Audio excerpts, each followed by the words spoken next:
Ndabaramutse bakunzi ba BTV Burundi nongera ndabaha ikaze mu mwanya w'amakuru mu Kirundi mu nkundire duhere kuri izi ngingo nkuru ziyagize. Bamwe mu gwaruka ruba mu buraruko bw'igisagara ca Bujumbura barashizeho ico benshi bita groupe WhatsApp ibahuza kugira baje canke bava mu gisagara ca Bujumbura n'amaguru ari benshi kubera ibura ry'amabisi biturutse ku gitoro.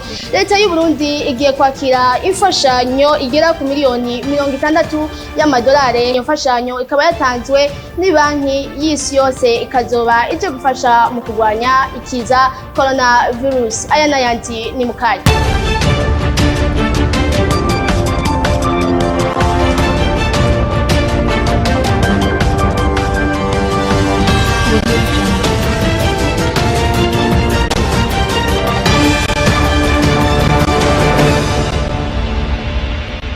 Barose ukuntu bafashanya mu gutaha ico bise nduguruye twamugina kuharya irege ndugaye twamugina n'ugwaruka ruba mu buraruko bw'igisagara ca Bujumbura bashizeho ico bita groupe WhatsApp. Ni nkuru ya Raphael Nyandi. Uko niko baba bameze bariko ataha muri groupe tuwagirege yatangujwe n'ugwaruka ruri mu buraruko bw'isagara ca Bujumbura kugira bafashanye uko bashobora gutaha kugira bakemure ikibazo c'imirongo n'ikena ry'amabisi. Pax Patient Ndizeye yatanguje iyo groupe aratubwira uko ico ciyumviro catanguye nuko yashoboye kuronka abanywanyi. Nari maze iminsi ntaha n'amaguru. Mubo twari turi kumwe avuga ati burya jewe nandikiye umujama mu gitondo ariko arambwira yuko ashaka ko tuja muri ville, hanyuma ambwira yuko ndamubwira ati urashobora kuza tugende n'amaguru. Arambwira ngo nta ngorane.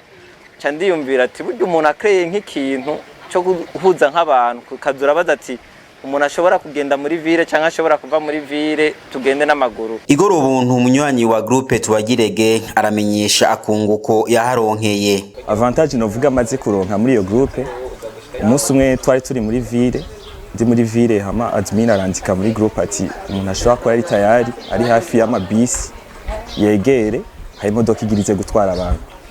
Ico gihe iyo modoka iciraza yadutwaye turi abantu bashika 20 batari 18 double cabine. Naho intumbero yari ugufashanya uko bosangira urugendo, amakenga yoyo ntiyabuze mu ntango nkuko mwiteze neza Steffi Maiza abivuga. Nibaza yuko ari abantu bikitse mu kiza cyo kubura igitoro kugira bashe kugira n'abantu cyane cyane nka twega bigeme nk'ayo masasha sanga yiteye nk'imbere saa 3 saa 2 ukazama ngo umuntu mujane ntubumuzi ni ryambere murashaka kujana ukibaza ko ugira nabi mu nzira cyangwa gucisha mu bindi bintu kagiye kwazo nyico. Hampande yo gusangira urugendo abari muri bene izo groupe ngo zirabafasha gukomeza imigenderanire ndetse muri kazoza bakazotanguza n'amakoperative yo kwiyungunganya mw'iterambere. Leta y'u Burundi igiye kwakira imfashanyo itanzwe ni banki y'isi yose ingana ni miliyoni 60 y'amadolari y'abanyamerika ikazoba ije gufasha kugwanya ikiza coronavirus. Ivyo bikaba biri mu nteguro y'ibwirizwa yemejwe n'abashinga amateka kuri wa gatatu hariya mu ngoro y'amakoraniro mu Kigobe. Ni nkuru ya Pierre Claver ruca mu vyuma. Imbere yo kwiga integuro y'ibwirizwa yo kwakira imfashanyo y'Ibanki Nkuru y'Isi yose ingana ni miliyoni 60 z'amadolari y'abanyamerika yari yatewe ku mukono na leta y'u Burundi hamwe n'ishiramwe mpuzamakungu rijeje iterambere yida hari genekezo rya 2028 uyu mwaka turimwo mu ntumbero yo kugwanya ikiza coronavirus mu Burundi. Umushikiranganje mu vyajeje harimwo amagara y'abantu muganga Sylvie Nzeyimana yabanje gushikiriza abari ngahe biri muri iyo nteguro y'ibwirizwa. Ayo mafaranga 5 millions de dollars américains yaheze hakiri ayandi mabesoin kugira ngo duhangane n'iki kiza karanda coronavirus cateye ku isi. Leta y'u Burundi rero yaciye isaba iyindi financement pour un montant de 60 millions de dollars américains. Harimwo yama équipement, yama ambulance shika 50, yama appareil de radiographie, amakomine muri azi kwa 119 no kuvuga tuzogura ibitanda 1190. Ikibazo c'abajura n'abatari bake mu bashinga amateka bari bahari cari ico k'amafaranga menshi iyo ngabire azoba ari yerucanco rwa coronavirus kandi ngaha mu Burundi bigaragara ko ico kiza cagwanije bimwe biboneka. Hariho ibindi bitari bike pour le renforcement du système de santé du Burundi tuzoba turonse dans le cadre de son financement kandi igihugu kikaba kibikeneye cyane. naho kujanye nuko muri iyo nteguro bibagiwe gushira ingufu nyinshi ku vyatumye abarundi bagwanya ico kiza nk'ivyo dufasha kugira isuku n'ibindi yishuye ko bijanye no kugwanya ikiza coronavirus bitarimo iyo nteguro gusa. Mu bushikiranganje turiko turakora bijanye no kugwanya COVID-19 birahari ni byinshi kandi tuzoguma tubikora. Iyi projet yonyene siyo izodufasha kugwanya COVID-19. Mwamenya ko ku bashinga amateka 106 bari bahari na 8 batumye baciye bemeza iyo nteguro y'ibwirizo 100%. Ubushikiranganji bw'ubutungane bwarafashije kuburana bantu nikora bagera ku 318 bwongera bugaruza mu kigega ca leta amahera arenga imiliyaridi 2 byashikirijwe na Domine Banyanki Mbona arongoye ubwo bushikiranganji ni mu gihe bari ko bashikiriza ibyaranguwe mu gice ca gatatu cy'umwaka w'2021 ushira w'2022 tumukurikire. Ku vyerekeye gushikiriza ubutungane abene gihugu ubushikiranganje bw'ubutungane bwarafashije bantu nikora n'abandi batishoboye bashika 318 harimwo abakenyezi 127 mu kubaronsa abashingwa manza babafasha kuburana imanza ziri mu masentare no mu kubafasha mu nyandiko. Vyongeye abana bafise ingorane n'amategeko 52 bararonkejwe nabo nyene abashingwa manza bongera bashikirizwa ibigo vy'amagororero. Nukuvuga ko atamwana afungirwa hamwe n'abakuze nk'uko vyahora. Mu gisata c'amabohero haratunganijwe ibikorwa byo gukura mu bunebwe abapfungwa no kuyasahiriza haba mu vy'uburimyi, ubworozi canke imyuga. Nk'icerekeye kugwanya ibiturire harinjijwe mu kigega ca leta amafaranga ngana imiliyoni 177 ibihumbi 730 n'amafaranga 18.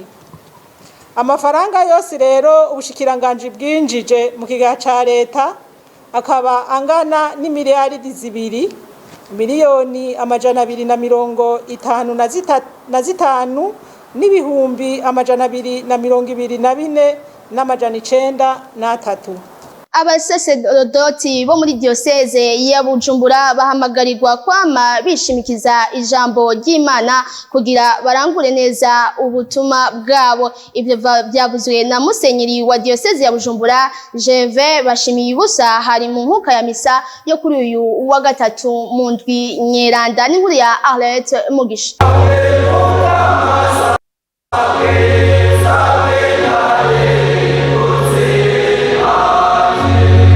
Ako n'akanyamuneza karanze abakristo bo muri diocese ya Bujumbura mu nkuka ya misa yo guhimbaza umunsi wa gatatu mweranda yabereye kuri katedrale Regina Mundi hano mu gisagara ca Bujumbura.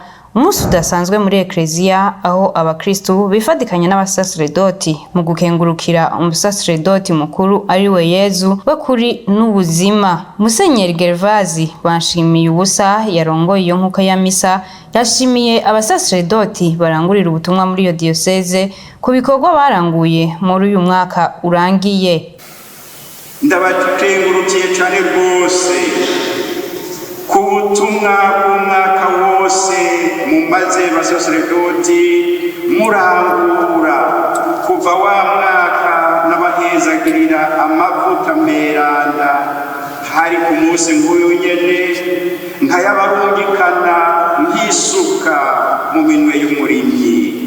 Arongera ati naho biruko batari kumwe na Yezu ntaco bokwishoboza ari nayo mpamvu abahamagarira kwama bishimikiza ijambo ry'Imana. Tubwirijwe kwama tuzirikana ko ubutumwa bwa Yezu nk'uko nariko ndabivuga ubutumwa bwa Yezu ashima kudusangizako tutobushobora na busa mu gihe tutemeye kubanza kubohoka twebwe nyene ngo dusigwe ariko twabohotse dushobore rero kugenzwa na mutima mweranda gusa.